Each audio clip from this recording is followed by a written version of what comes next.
कोमल ऊतक की चोटों पर आधारित इस मॉड्यूल में आपका स्वागत है। इस मॉड्यूल के पूरा होने पर आप अक्सर चोटिल होने वाले कोमल ऊतकों के बारे में जानेंगे। बंद घाव के लिए प्री हॉस्पिटल ट्रीटमेंट, अस्पताल पूर्व उपचार या पीएचटी देने के चरणों को बता पाएंगे। खुले घाव के लिए अस्पताल पूर्व उपचार या पीएचटी प्रदान करने के चरणों की सूची बनाएं। आँख, कान, नाक और गर्दन की चोटों में पीएचटी के चरण बता पाएंगे। पेट और जननांग की चोटों के पीएचटी के चरणों का वर्णन करें।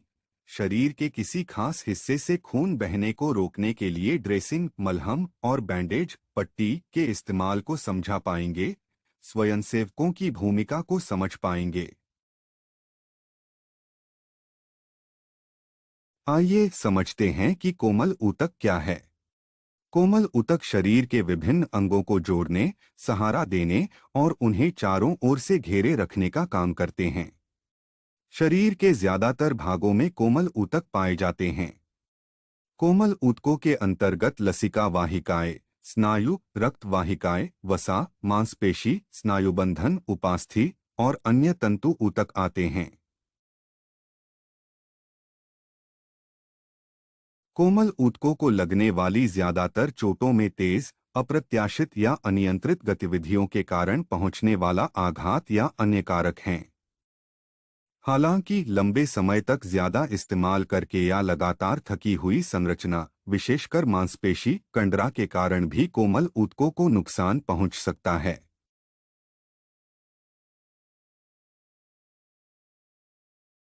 आइए हम अक्सर चोटिल होने वाले ऊतकों के बारे में जानते हैं। ये ऊतक हैं स्नायुबंधन, मांसपेशी, कंडरा, टेंडन, स्नायु, हड्डियां और उपास्थि। अधिक जानकारी के लिए हर इमेज पर क्लिक करें।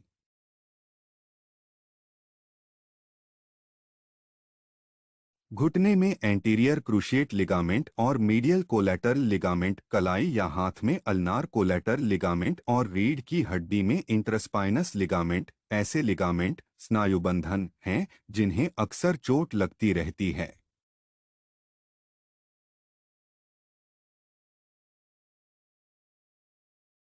जिन मांसपेशियों में बार बार चोट लगने का खतरा होता है वे हैं ऊपरी बाह में बाइसेप्स ब्राचिया, जांघ में रेक्टस फेमोरल और पेट में अनुप्रस्थ पेट।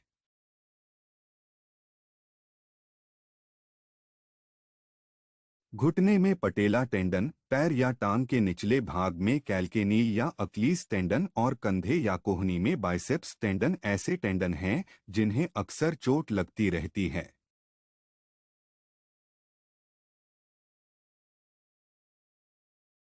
अक्सर चोटिल होने वाली स्नायु में कंधे में ब्रैकियल प्लेक्सस, कोहनी या हाथ में अल्ना, एडी या पैर में पेरोनियल और सिर में कार्नियल स्नायु 1 से 12 शामिल हैं।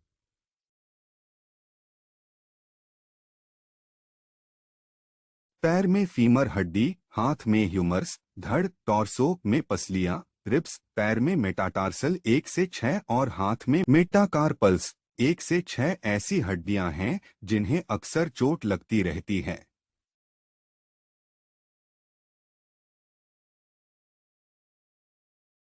उपास्थि में घुटने में मौजूद मेनिसी, रीढ़ की हड्डी में इंटरवर्टिब्रल डिस्क और कूल्हे में एसिटैब्युलम अक्सर चोटिल होते रहते हैं।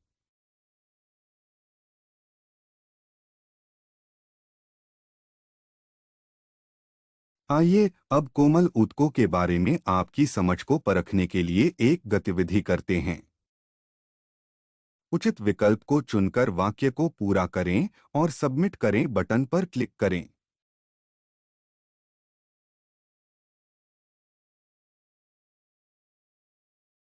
आइए अब हम बंद घावों के बारे में जानेंगे। ये ऐसे घाव होते हैं जिनमें ऊपर की त्वचा तो ठीक दिखती और उसके नीचे मौजूद ऊतक नहीं दिखाई देते हैं। बंद घावों में त्वचा की ऊपरी सतह को मामूली तौर पर चोट लग सकती है। कभी-कभी आंतरिक अंगों को हानि पहुंचने के साथ ये घाव गंभीर भी हो सकते हैं। छोटी-मोटी चोटों के लिए चिकित्सीय देखभाल की जरूरत नहीं होती है, लेकिन गंभीर चोटें जानलेवा हो सकती हैं।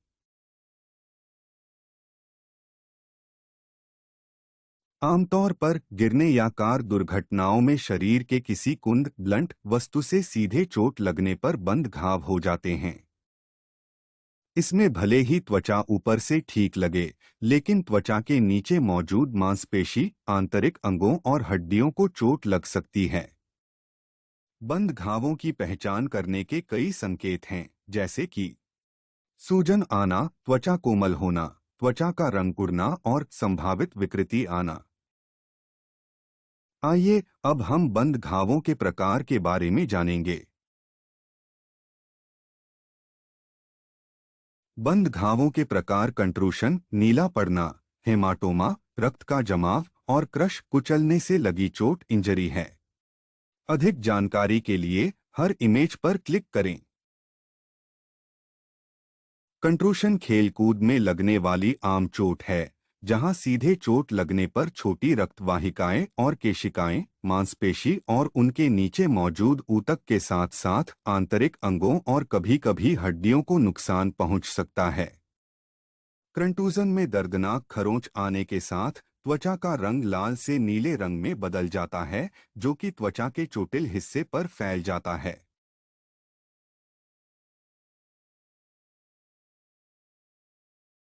हेमाटोमा में वे चोटें शामिल हैं जो छोटी रक्त वाहिकाओं और केशिकाओं को नुकसान पहुंचाती हैं। इसकी वजह से खून एक छोटी जगह में इकट्ठा होकर जमा हो जाता है। आमतौर पर हेमाटोमा में दर्द होता है, त्वचा स्पंजनुमा होकर उसमें रबड़ जैसी गांठ पड़ जाती है। चोट की जगह और उसकी गंभीरता के आधार पर यह छोटी या बड़ी होने के साथ त्वचा के ठीक नीचे या उससे काफी अंदर बन सकती है।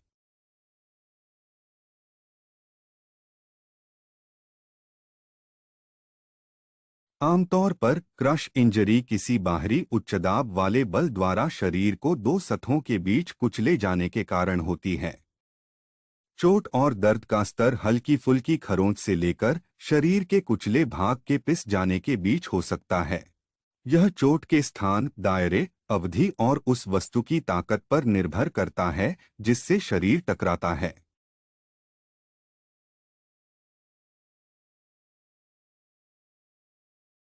ऐसी स्थितियों में चोट को जानलेवा बनने से रोकने के लिए प्री हॉस्पिटल ट्रीटमेंट या पीएचटी देना जरूरी है। इसलिए आइए बंद घावों के लिए प्री हॉस्पिटल ट्रीटमेंट के बारे में जानते हैं। यहाँ बंद घावों के लिए प्री हॉस्पिटल ट्रीटमेंट के कई विकल्प उपलब्ध हैं, जैसे राइस विधि लागू करना, जो कि रेस्ट, आराम करना, आइस, बर्फ से सिकाई, कंप्रेस, दबाना और एलिवेशन, उठाकर रखना। आगे हम राइस विधि के बारे में अधिक जानेंगे। चोट लगने के शुरुआती 24 से 48 घंटों के दौरान आराम करने की सलाह दी जाती है। इसके बाद सामान्य गतिविधि शुरू करनी चाहिए। 40 से 45 मिनट के अंतराल पर ज्यादा से ज्यादा 20 मिनटों के लिए बर्फ से सिकाई करें। यह तरीका ज्यादा से ज्यादा 48 घंटे तक अपनाएं। क्रम्पेस विधि का इस्तेमाल एडिमा प्रकार की सूजन घटाने के लिए किया जाता है। उठाकर रखने का मकसद शिराओं में व्यवस्थित परिसंचरण के लिए खून का प्रवाह बढ़ाकर सूजन को कम करना है। इसके बाद मरीज के जिंदा रहने के संकेतों में तुरंत होने वाले ऐसे किन्हीं बदलावों पर नजर रखें जिसमें अंदरूनी रक्तस्राव हो सकता है, जिसका उपचार फिजिशियन द्वारा किया जाएगा। सदमे के लिए उपचार प्रदान करें। मरीज को तुरंत मेडिकल सेंटर भिजवाएं। आगे हम खुले घावों के प्रकारों के बारे में अधिक जानेंगे।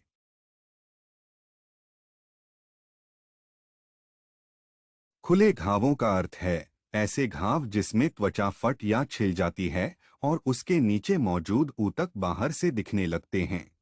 खुले घाव में त्वचा या म्यूकस झिल्ली के कट जाती है। उदाहरण के लिए त्वचा का चाकू से कटना। खुले घावों की ज्यादातर चोटें गिरने, धारदार वस्तुओं का सही से इस्तेमाल न करना, टूल या मशीनरी से लगने वाली दुर्घटनाएं और सड़क दुर्घटनाओं के कारण होती हैं। खुले घावों के प्रकार हैं खरोंच, त्वचा पर सम्मित और असम्मित घाव, लैक्रेशन, बेधन और छेद होने वाले घाव, अवल्शन, एम्प्यूटेशन, अंग अलग होना, कुचलने से लगने वाले घाव ये खुले और बंद दोनों हो सकते हैं। गोली लगने या नुकीली वस्तु के घुसने से लगने वाले घाव। अधिक जानकारी के लिए हर इमेज पर क्लिक करें। खरोंच एक प्रकार का त्वचा घाव है जो त्वचा के किसी कठोर खुरदुरी सतह पर रगड़ने या घिसटने के कारण होता है। आमतौर पर इस तरह के घाव में ज्यादा खून नहीं बहता है, लेकिन संक्रमण फैलने से रोकने के लिए त्वचा को साफ जरूर करना चाहिए। आमतौर पर खरोंच में स्क्रैप और स्क्रैच शामिल होते हैं और त्वचा की बाहरी सतह को नुकसान होता है। ऐसे घावों में सभी परतों पर प्रभाव नहीं पड़ता है।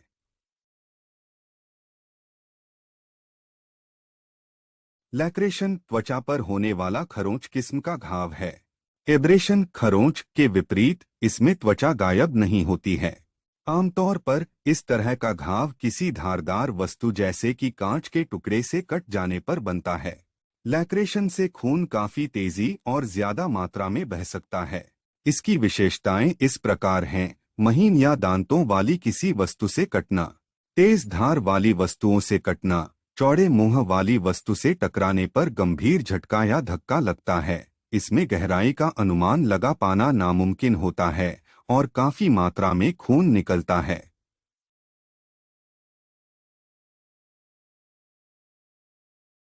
पेनिट्रेशन और पंक्चर वाले घाव में त्वचा में छेद हो जाता है, जिसके कारण ऊतकों में एक छोटा छेद बन जाता है।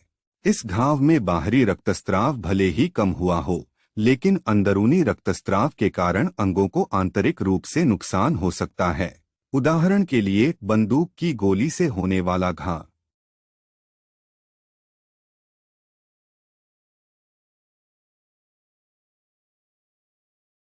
अवल्शन ऊतकों को ताकत लगाकर पूरे या आंशिक रूप से अलग करना है। यह बंदूक की गोली लगने, विस्फोट, जानवर के काटने या शरीर को कुचलने वाली अन्य दुर्घटनाओं में होता है। रक्तस्राव ज्यादा और तेजी से होता है। अवल्शन के लक्षण इस प्रकार हैं: त्वचा लटक जाती है और ऊतक मर जाते हैं, त्वचा पूरी तरह अलग हो जाती है और ऊतक तक ऑक्सीजन का प्रवाह नहीं पहुंचता है।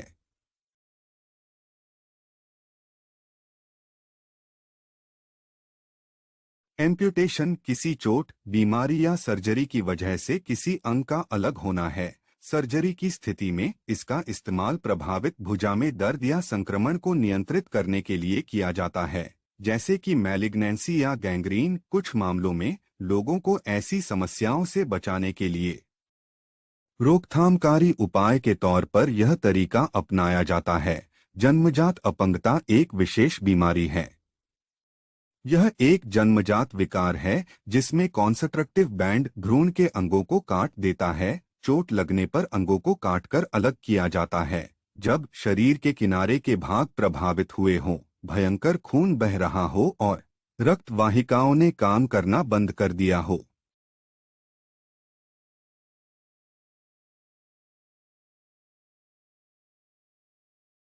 क्रश इंजरी कुचले जाने के कारण लगने वाली चोटें अक्सर कार के नीचे आने या मशीनों, निर्माण या कृषि से जुड़ी दुर्घटनाओं की वजह से होती है।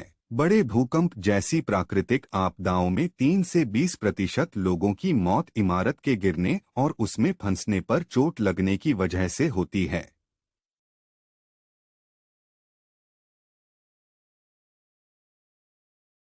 बंदूक की गोली से लगने वाली तात्कालिक चोट में गंभीर रूप से खून बहता है। साथ ही इसमें हाइपोवोलेमिक सदमा पहुंचने का भी जोखिम रहता है, जिसमें शरीर को जीवित रखने वाले अंगों तक ऑक्सीजन की पर्याप्त आपूर्ति नहीं होती है। चोट के कारण हाइपोवोलेमिक सदमा लगने पर पर्याप्त मात्रा में ऑक्सीजन की आपूर्ति नहीं होने की वजह खून की कमी है, क्योंकि खून ही शरीर के विभिन्न भागों तक ऑक्सीजन पहुंचाने का एक साधन है।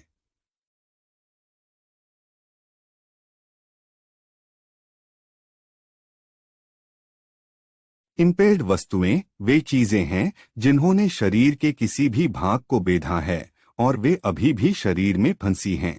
बेधन की स्थिति और वस्तु के आधार पर आपातकालीन चिकित्सीय देखभाल की जरूरत पड़ सकती है।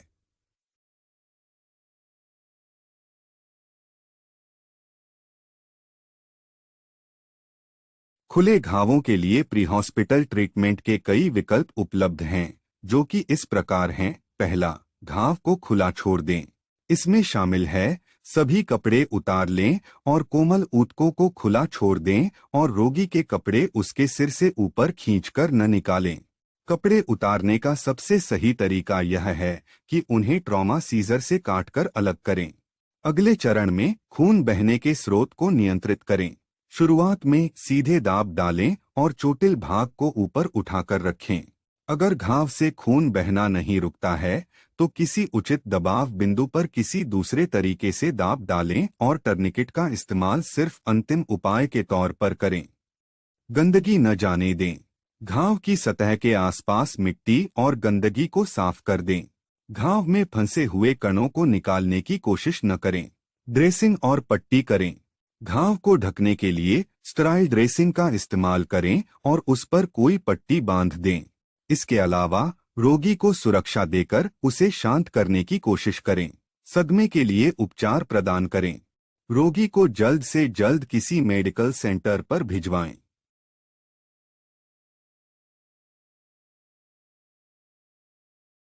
अब हम खुले और बंद घावों के बारे में आपकी समझ को परखने के लिए एक और गतिविधि करेंगे। बंद और खुले घावों की पहचान करें। लेबल को ड्रैग करके उन्हें उचित चिकित्सीय स्थिति में डालें और फिर सबमिट करें पर क्लिक करें।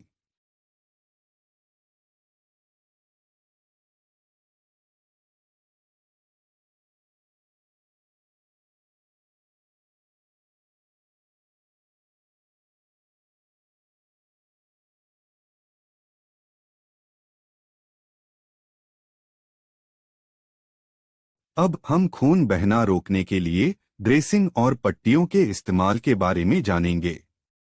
ड्रेसिंग से हमारा आशय किसी भी ऐसी सामग्री से है जिसका इस्तेमाल घाव को ढकने के लिए किया जाता है। यह घाव से खून बहने और उसमें गंदगी जाने से रोकने में मदद करता है। पट्टी से हमारा आशय ऐसी किसी भी सामग्री से है जो ड्रेसिंग को उसकी जगह पर बनाए रखने में मदद करता है। ड्रेसिंग दो प्रकार की होती है। ऑक्लूसिव ड्रेसिंग का अर्थ घाव पर लगाई जाने वाली किसी जलरोधी सामग्री से है। इसकी मदद से आंतरिक अंगों में हवा नहीं लगती है और उनमें नमी बनी रहती है। बल्कि ड्रेसिंग का अर्थ कई परतों वाली 2 से 3 सेंटीमीटर मोटी ड्रेसिंग तैयार करना है, जैसे कि मोटी सैनिटरी टॉवेल या इसी तरह की अन्य सामग्री। यहाँ ड्रेसिंग करने और पट्टी लगाने की विधियां दी गई हैं। खून को बहने से रोकने के लिए ड्रेसिंग की जाती है। आपको एसेप्टिक तकनीक का इस्तेमाल करके ड्रेसिंग करनी चाहिए। आपको घाव पूरी तरह से ढक देना चाहिए। आपको सुनिश्चित करना चाहिए कि ड्रेसिंग और पट्टी कसी हो, अपनी जगह पर टिकी हो और आरामदायक हो। लेकिन इसे इतना कसा नहीं होना चाहिए कि इससे खून के प्रवाह पर असर पड़े। यह भी सुनिश्चित करें कि इसके छोर खुले न हो, वरना वे किसी वस्तु में उलझ सकते हैं। आखिर में आपको अंगुलियों को ढकना नहीं चाहिए।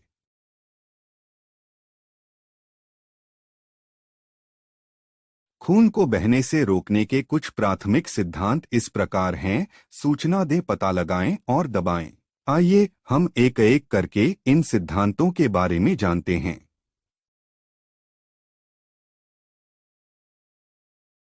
सबसे पहले, सूचना देने से पहले आपको अपनी सुरक्षा सुनिश्चित करनी चाहिए। अगर आप घायल हो गए तो आप पीड़ित की मदद नहीं कर पाएंगे। आइए चरणों पर एक नजर डालते हैं। आपको घायल व्यक्ति की देखभाल करनी होगी अगर घटनास्थल पर आपके लिए ऐसा करना सुरक्षित है।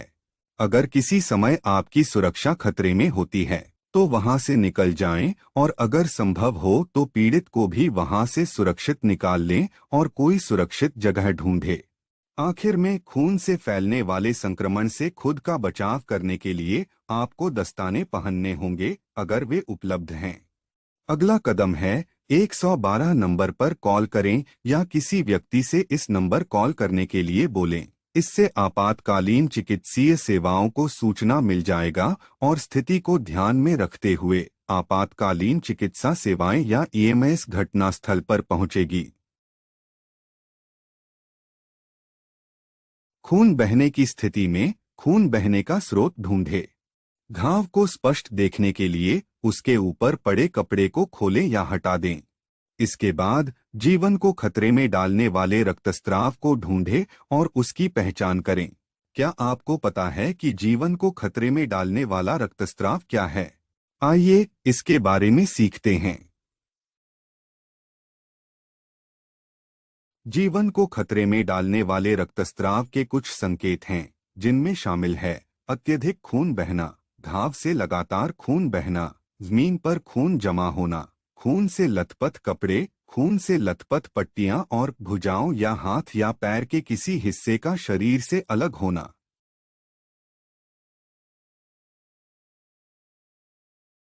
आपको दबाने का तरीका तब आजमाना चाहिए जब आपके पास चोट के लिए प्राथमिक चिकित्सा किट उपलब्ध न हो। घाव को किसी साफ कपड़े से पूरी तरह ढककर और दोनों हाथों से सीधे घाव के ऊपर दबाव डालें।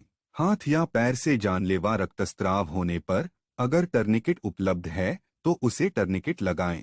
हाथ या पैर से जानलेवा रक्तस्राव होने और टर्निकेट उपलब्ध न होने पर या गर्दन, कंधे या कमर से खून बहने पर घाव को रक्तस्राव रोकने वाली किसी चीज या हीमोस्टैटिक गेज, प्लेन गेज या किसी साफ कपड़े से भर दें और फिर दोनों हाथों से दबाव डालें। आइए अब हम असामान्य घावों पर पट्टी लगाने की कुछ प्रक्रियाओं के बारे में जानेंगे। असामान्य घावों पर अलग अलग तरह से पट्टी लगाई जाती है, जैसे कि पेनिट्रेटिंग इंजरी, शरीर में किसी वस्तु के घुस जाने पर लगने वाली चोट, नुकीली वस्तुओं के कारण होने वाली क्षति, अवल्शन या त्वचा का झूल जाना और अंग भंग या शरीर से अलग हुआ अवल्शन। अधिक जानकारी के लिए हर प्रकार के घाव पर क्लिक करें। पेनिट्रेटिंग इंजरी के मामले में किसी खुले घाव को पूरी तरह ढक दें और पीड़ित के शरीर पर घाव के दूसरे सिरे का पता करें।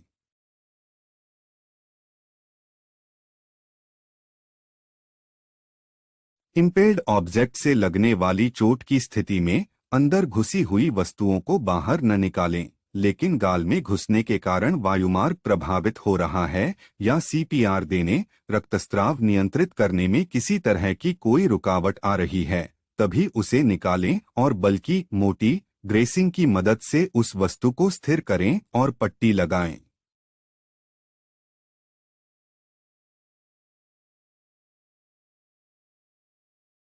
अवल्शन या त्वचा के झूलने की स्थिति में घाव वाली सतह को साफ करें, त्वचा के झूले हुए भाग को उसकी मूल स्थिति पर रखें, रक्तस्राव रोकें और बल्कि ड्रेसिंग से ढकें और पट्टी बांधें।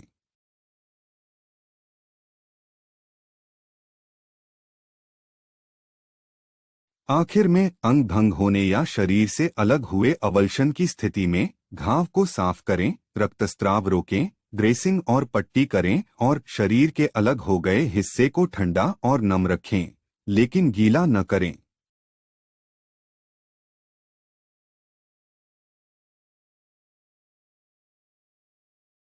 आइए अब ड्रेसिंग को लेकर आपकी समझ को परखने के लिए एक और गतिविधि करते हैं। उचित विकल्प चुनकर दिया गया वाक्य पूरा करें और सबमिट करें पर क्लिक करें।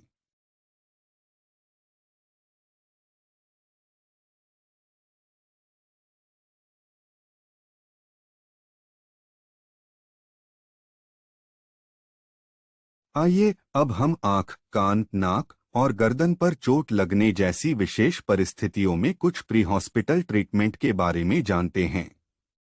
अगर आंख में पंक्चर का घाव है या उसमें इम्पेल्ड ऑब्जेक्ट के कारण चोट लगी है, तो हमें ये चरण अपनाने चाहिए। घायल आंख को हिलने डुलने से रोकने के लिए सही आंख पर पट्टी बांध दें। अगर मरीज बेहोश है, तो उसकी आंख पर पट्टी बांधने से पहले उसकी आंखें बंद कर दें, ताकि उसकी आंखें न सूखें, वरना वह अंधा हो सकता है। बाहर निकली हुई आंख के साथ ठीक वैसा ही व्यवहार करें जैसा आप इम्पेल्ड ऑब्जेक्ट से लगी आंख की चोट के साथ करेंगे। अगर आंख का गोलक बाहर आ गया है तो उसे वापस अंदर डालने की कोशिश न करें। पट्टी लगाने से पहले आप आंख को किसी कप या शंकुनुमा कार्डबोर्ड से ढक दें। आमतौर पर कान से खून, पारदर्शी द्रव या हल्का खून मिला हुआ द्रव निकलता है। यह खोपड़ी फटने या सिर में गंभीर चोट लगने का संकेत हो सकता है। कान में लगी चोट के लिए प्री हॉस्पिटल ट्रीटमेंट इस प्रकार है। कभी भी कान में नुकीली वस्तु डालकर जांच न करें। खून बहने को रोकने के लिए कान को कभी न ढकें और पारदर्शी द्रव की जांच करके पता करें क्या यह CSF है। अगर ऐसा है तो यह खोपड़ी फटने का संकेत हो सकता है। द्रव को सोखने के लिए कान के खुले भाग पर ढीली और साफ ड्रेसिंग करें और दबाव न डालें। नाक से खून बहना एक आपातकालीन स्थिति है। यह गंभीर हो सकती है और इसलिए इसे नजरअंदाज नहीं किया जाना चाहिए।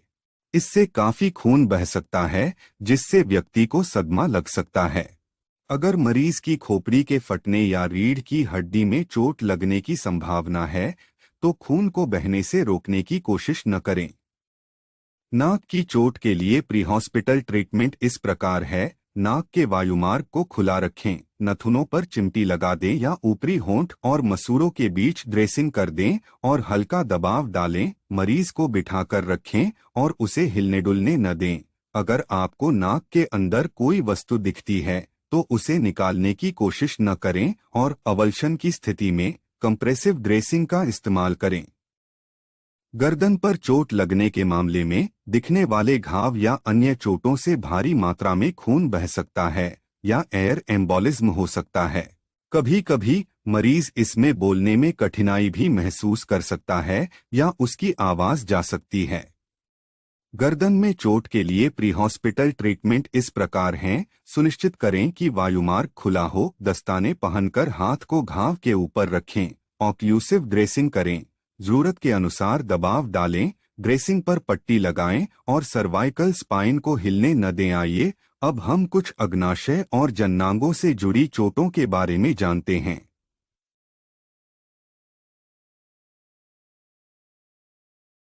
अग्नाशय में कुछ ठोस और कुछ खोखले अंग होते हैं।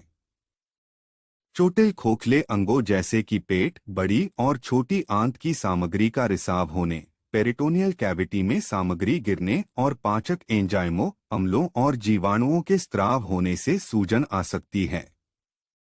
यहाँ तक कि ठोस अंगों जैसे यकृत, प्लीहा आदि के फटने के कारण गंभीर हैमरेज हो सकता है। आइए अग्नाशय से जुड़ी चोटों में कुछ उपचार प्रक्रियाओं के बारे में जानते हैं। अग्नाशय से जुड़ी चोटों के उपचार करने का तरीका इस प्रकार है। मरीज के उल्टी करने के प्रति सचेत रहें। सभी खुले घावों को ढक दें। बाहर निकल आए आंतरिक अंगों को वापस अंदर करने की कोशिश न करें। उन्हें मोटी गीली स्ट्राइल ड्रेसिंग से ढक दें और ऑक्लूसिव ड्रेसिंग के ऊपर कोई ड्रेसिंग या तौलिया रखकर बाहर निकले भाग को गर्म रखें। जिंदा होने के संकेतों की लगातार जांच करते रहें। मरीज को पीठ के बल लिटाकर रखें। सदमे का इलाज करें। जननांगों को लगने वाली चोटें भी गंभीर होती हैं। जनजांगों को लगने वाले घावों का उपचार अन्य घावों की तरह ही किया जाना चाहिए। हालांकि मरीज की निजता को सुरक्षित रखने के लिए उचित देखभाल और ध्यान रखा जाना चाहिए। आइए अब कोमल ऊतक को चोट लगने पर स्वयंसेवकों की भूमिका को समझते हैं। स्वयंसेवक घटनास्थल पर मौजूद खतरनाक सामग्री को हटाकर पीड़ितों की सुरक्षा को सुनिश्चित करने में सहायता कर्मियों की मदद कर सकते हैं। वे पीड़ित व्यक्तियों को उठाने या स्ट्रेचर पर ले जाने में बचाव कर्मियों की मदद कर सकते हैं। वे चोटिल पीड़ित की ड्रेसिंग और उसे शांत करने में मेडिकल फर्स्ट रेस्पॉन्डर या MRF की मदद कर सकते हैं। स्वयंसेवक बुनियादी जीवन रक्षा प्रणाली की देखरेख में मेडिकल स्टाफ की मदद कर सकते हैं। घायल व्यक्ति को भावनात्मक सहयोग और सांत्वना दे सकते हैं।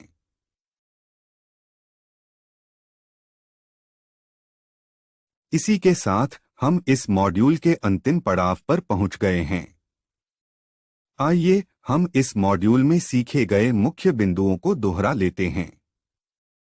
इस मॉड्यूल में हमने यह सीखा है कि कोमल ऊतकों जैसे लसिका वाहिका, स्नायु, रक्त वाहिकाएं, वसा, मांसपेशी, कंडरा, स्नायुबंध, उपास्थि और अन्य तंतुनुमा ऊतक शामिल होते हैं। जिंदगी को खतरे में डालने वाली बीमारी या चोट की स्थिति ज्यादा खराब होने से रोकने के लिए प्री हॉस्पिटल केयर जरूरी है। ऐसा बंद घावों, खुले घावों, आंख, कान, नाक, गर्दन की चोट, अग्नाशय और जननांगों को लगने वाली चोटों का इलाज करने में किया जाता है। खून बहने से रोकने के प्राथमिक सिद्धांत हैं: सूचना दें, पता करें और दबाएं। घाव से खून बहने और उसमें संक्रमण फैलने से रोकने के लिए इस्तेमाल की जाने वाली सामग्री को ड्रेसिंग कहा जाता है। ड्रेसिंग को अपनी जगह पर बनाए रखने के लिए इस्तेमाल की जाने वाली सामग्री को बैंडेज, पट्टी कहा जाता है। ड्रेसिंग दो प्रकार की होती है: ऑक्लूसिव ड्रेसिंग और बल्की ड्रेसिंग। खून बहने से रोकने के लिए ड्रेसिंग की जाती है और असेप्टिक तकनीक की मदद से ड्रेसिंग की जाती है। सुनिश्चित करें कि ड्रेसिंग और पट्टी आरामदायक, सुरक्षित और कसी हुई हो, हालांकि यह इतनी कसी न हो कि खून का प्रवाह रुक जाए।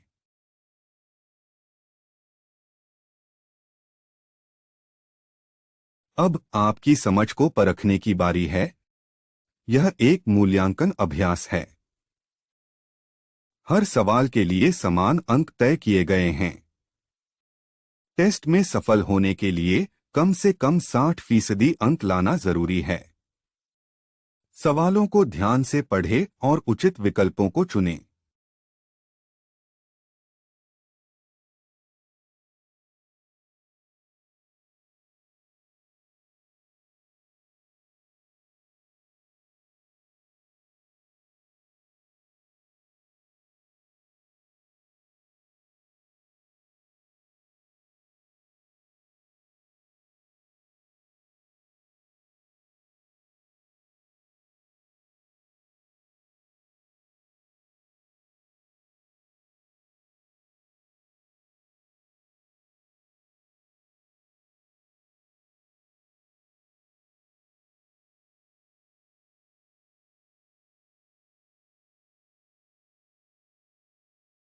बधाई हो, आपने कोमल अंगों में आने वाली चोटें मॉड्यूल को सफलतापूर्वक पूरा कर लिया है। आप वापस जा सकते हैं और ऐसी किसी भी चीज की जांच कर सकते हैं जिसके बारे में आप अनिश्चित हैं।